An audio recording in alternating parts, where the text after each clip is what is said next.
Tenemos un primer intervalo para el debate antes de como digo, tenemos un tiempo para formularles preguntas tanto a Lourdes como a Emilio, para poner sobre la mesa cuestiones, opiniones, reflexiones. Como digo, bueno, que no sea solo un esto unidireccional de la mesa hacia... Sí, alguien.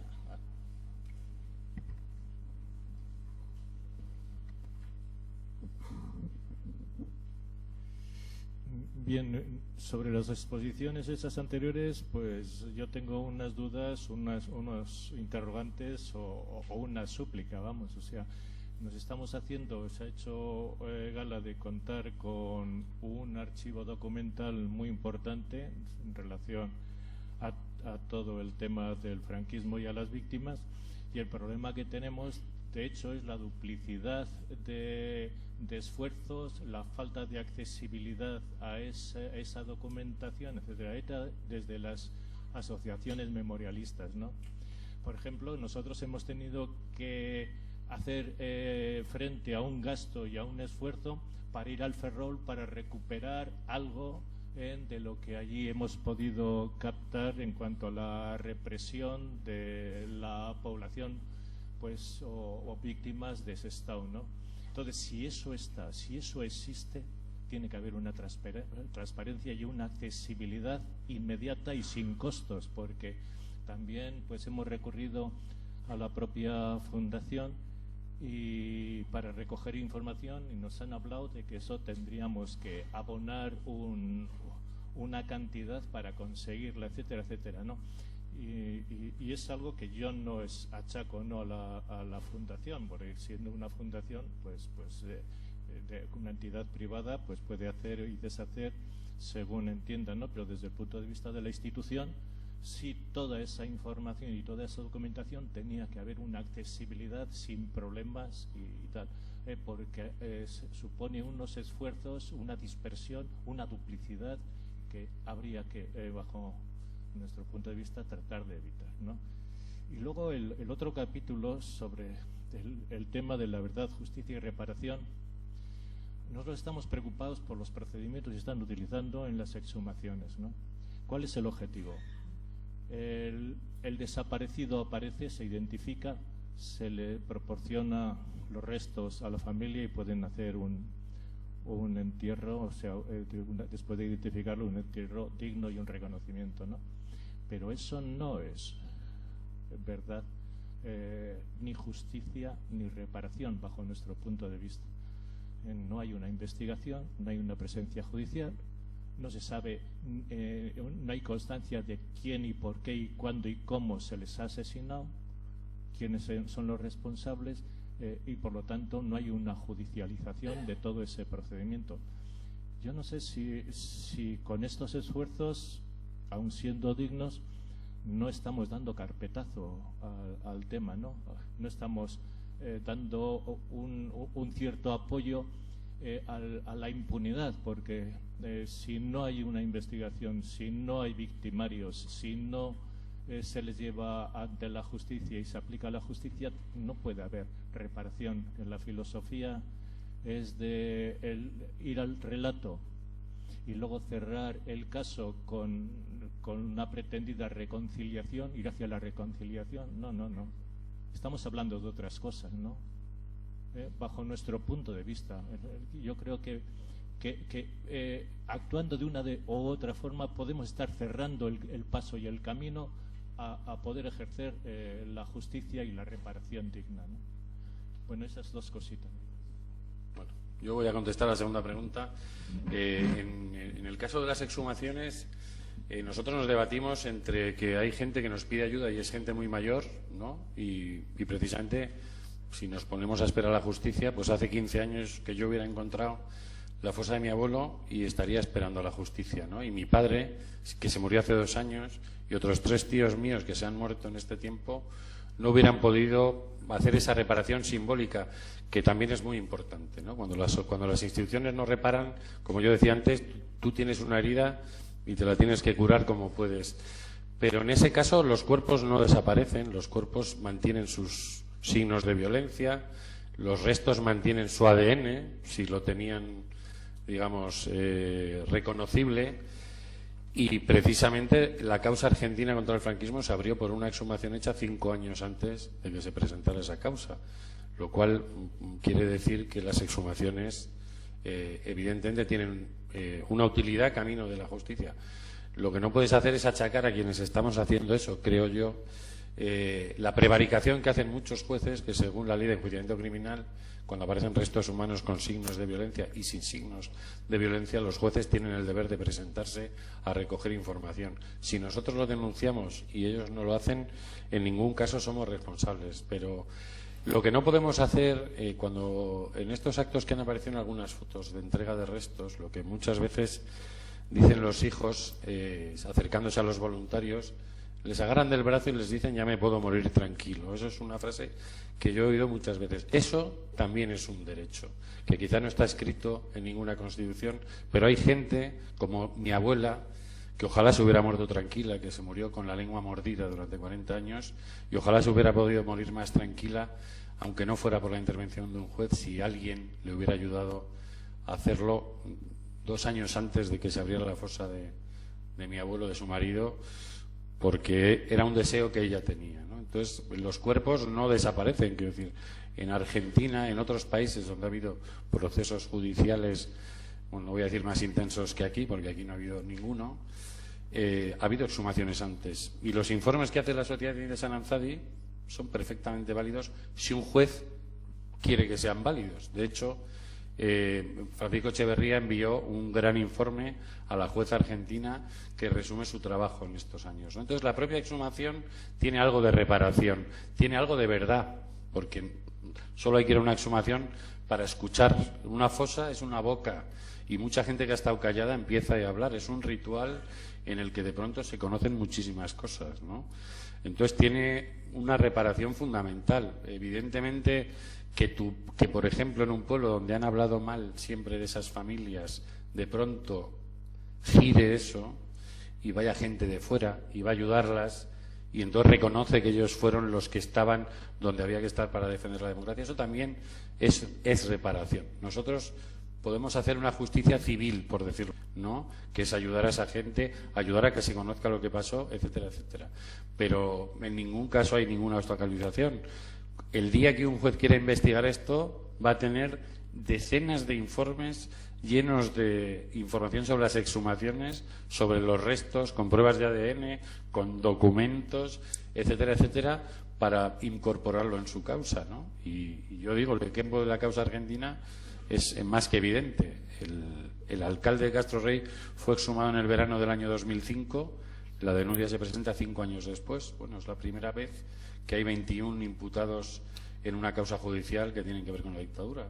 Entonces, también son herramientas de justicia. El problema es que el Poder Judicial no las está usando, pero el día que quiera, ahí las tiene. Difícilmente se puede investigar desde el punto de vista de la justicia algo que se desconoce. La exhumación lo único que va a aportar es información. Información, además de todo lo que ha dicho Emilio, si tú no abres la cosa, desconoces lo que va a pasar. Y por lo tanto, no hay posibilidad de que ningún juez pueda acudir y actuar si carece de esa información. Por lo tanto, son 2 ámbitos distintos. Uno es previo al otro.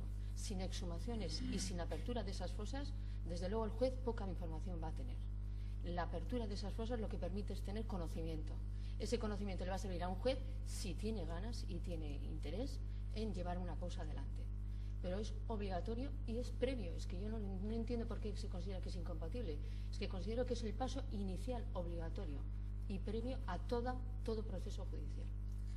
En cuanto al tema de la documentación, Aranzadi hizo toda esa investigación en el archivo del Ferrol, y toda esa documentación, porque estaba financiada por el gobierno vasco, es el gobierno vasco quien controla toda esa información, y por lo tanto es al gobierno vasco a quien hay que solicitarlo en su caso.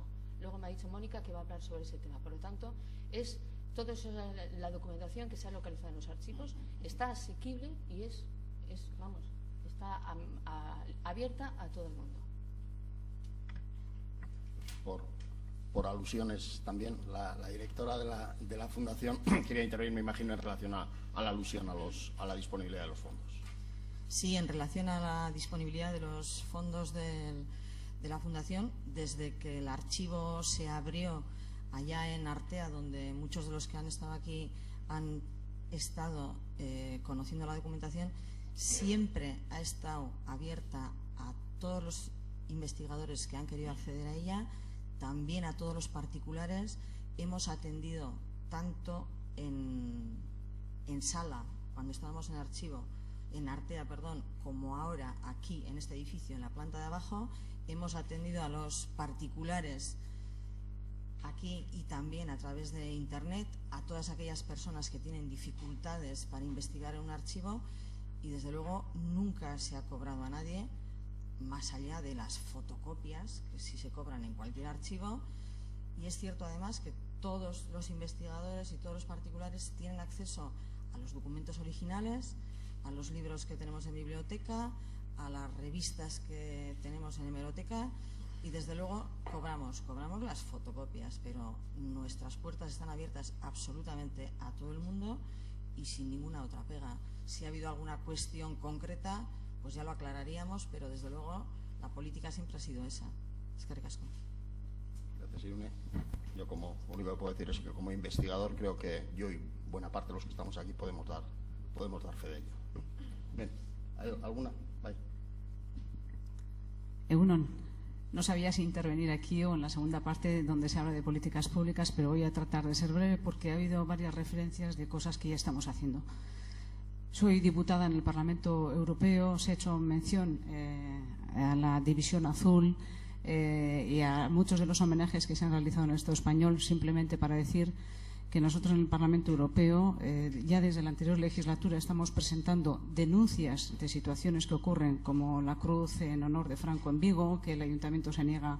Hemos puesto en conocimiento de la Comisión, le hemos recordado que hay una decisión marco del año 2008 que obliga a los Estados a denunciar y a actuar cuando se producen homenajes de estas características, incluida la División Azul, la Legión Cóndor, a lo largo de todo el Estado español, y por tanto esas iniciativas están ahí. Al hilo de lo que comentabas, no sé si es una pretensión demasiado elevada por mi parte, pero yo creo que ninguna exhumación en el Estado español puede quedar en la soledad de no tener ninguna representación institucional. Y digo, esta legislatura hemos constituido en el Parlamento Europeo una comisión que va a trabajar sobre la memoria histórica. Es una comisión informal de diferentes diputados del Estado español que nos hemos puesto de acuerdo para poner en común las iniciativas en las que cada uno de nosotros estamos trabajando, para darle otra dimensión.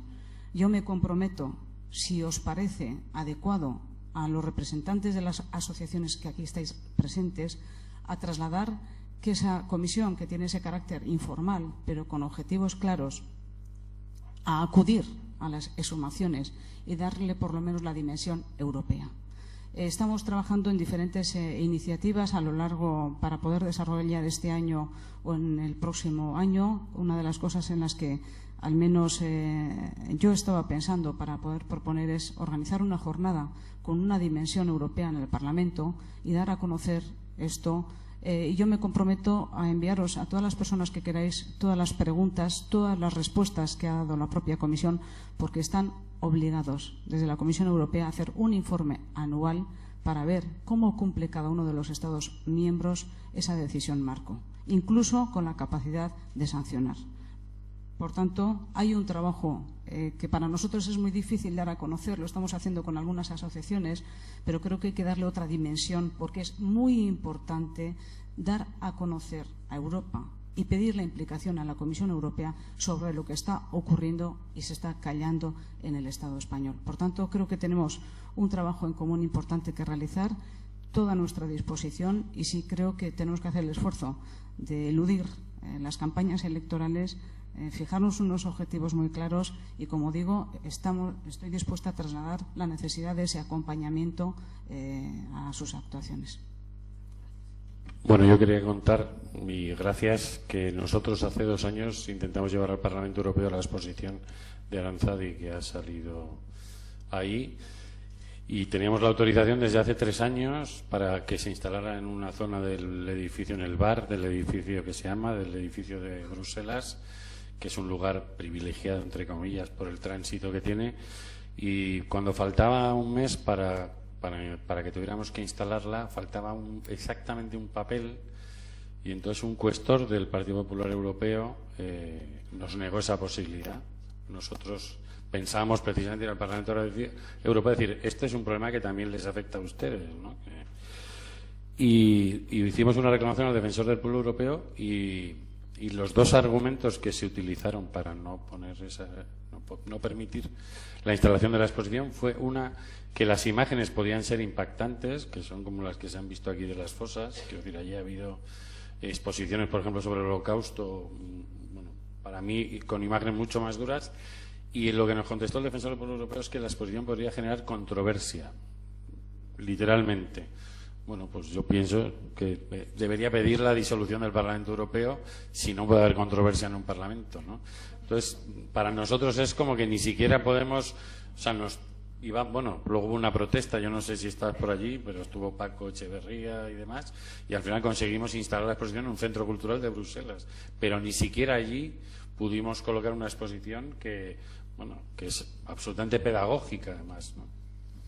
No, perdón, solo para decir que me consta que no pudimos hacer la inauguración en el Parlamento, que la organización de las jornadas no depende del cuestor en concreto ni de otros cuestores que pueda haber del Partido Popular, por tanto, ya hemos pensado que no nos puedan obstaculizar, y que además acudí a la inauguración en el centro de Bruselas a la exposición porque evidentemente nos pareció que fue una fascistada.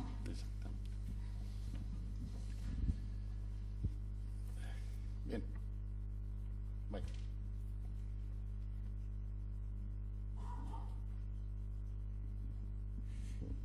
Euron, a mí estos debates siempre me suele generar una duda. Siempre me parece que hemos empezado a trabajar en el año 2000.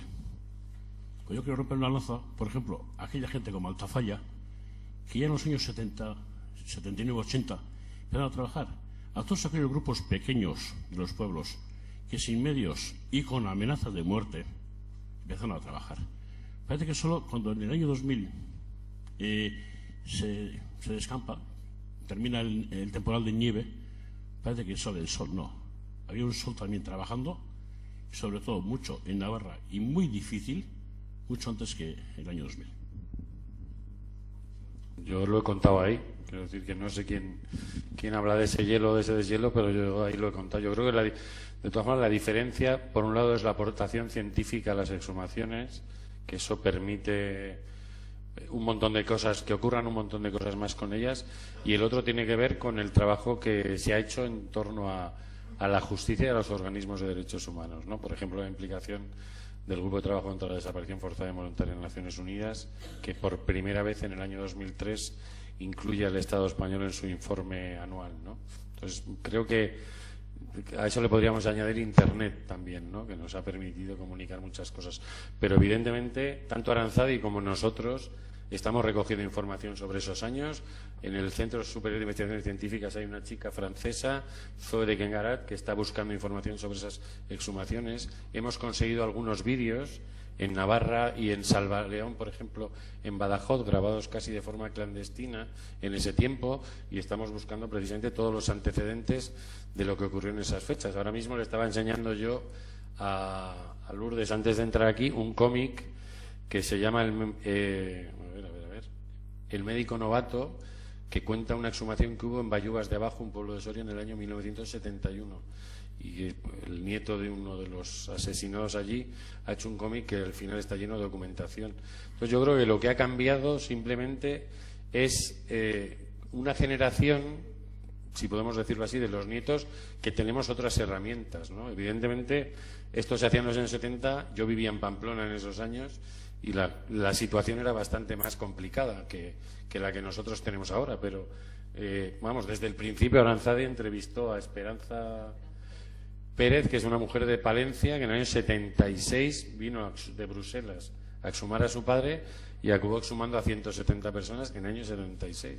Es decir, que en Palencia, en pueblos de Palencia. Entonces nosotros hemos buscado siempre esos antecedentes, además porque nos interesa saber lo que se ha hecho antes, ¿no? Entre otras cosas, o se han hecho homenajes a las mujeres de negro de la Barranca en La Rioja, que deberían ser un símbolo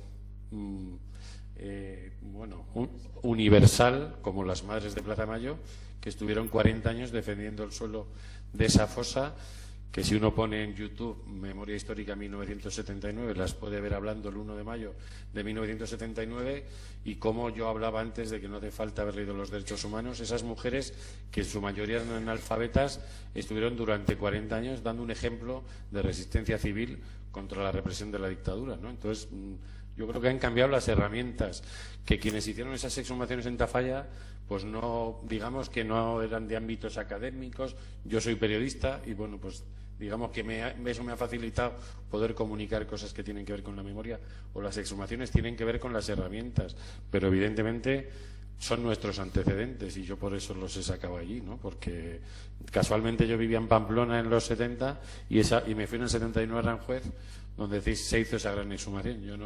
Yo no me enteré.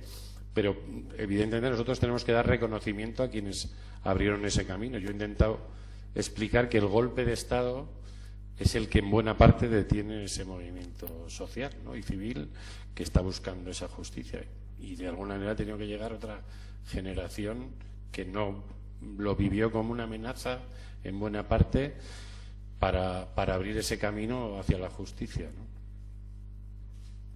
Bien, una última intervención antes de pasar a la segunda mesa. Sí, brevemente. Coincido con lo que ha dicho Emilio Silva, en el sentido de que se han organizado siempre, la semana pasada se organizó el 70 aniversario del Holocausto a raíz de la liberación del campo de concentración de Auschwitz, y sí, nosotros sí hemos reclamado, se reclama. Y nos dicen pues que no, que eso es una organización que lo hacen las asociaciones judías y que ahí los republicanos no tienen ningún papel que jugar, ¿no? Es decir, los partidos nacionalistas, los grupos nacionalistas de Izquierda Unida, constantemente hemos tenido esa bandera y esa llama encendida. Nos hemos encontrado no solamente con el Partido Popular enfrente, que es verdad, todo lo que has dicho es absolutamente verdad, una insensibilidad, y además mirar a otra parte, incluso criticarnos. Yo recuerdo las preguntas parlamentarias al señor Rajoy cuando era ministro del Interior sobre los sucesos de Gasteiz, y nos decía que había que mirar al futuro y no al pasado. Nos hemos encontrado con la insensibilidad del Partido Socialista. Yo creo que el Partido Socialista en este momento está como está, fundamentalmente porque una de las banderas que debía haber esgrimido durante estos 35 años era esta, y no la ha esgrimido, desgraciadamente. Efectivamente, Zapatero planteó el proyecto de ley de la memoria histórica, que se aprobó tardísimamente y además con muchas cautelas, y además con una obsesión continua de que había que pactarlo con el Partido Popular. Al final salió lo que salió algo, pero no salió lo que tenía que haber salido. Y en el tema de los valles caídos, pues continuamente se aprobó aquella iniciativa que está ahí durmiendo el sueño de los justos, y en un momento determinado, incluso yo personalmente, y no quiero personalizar por unas declaraciones que hizo, tuve una querella que fue sobreseída en el Tribunal Supremo, ¿no? Por tanto, tengo que decir que con todos esos actos con la Brigada Lincoln, con los niños de la guerra, se han hecho cosas. No han tenido ninguna repercusión porque la prensa ha jugado también en este papel con el Partido Popular y con el Partido Socialista para no tocar estos temas.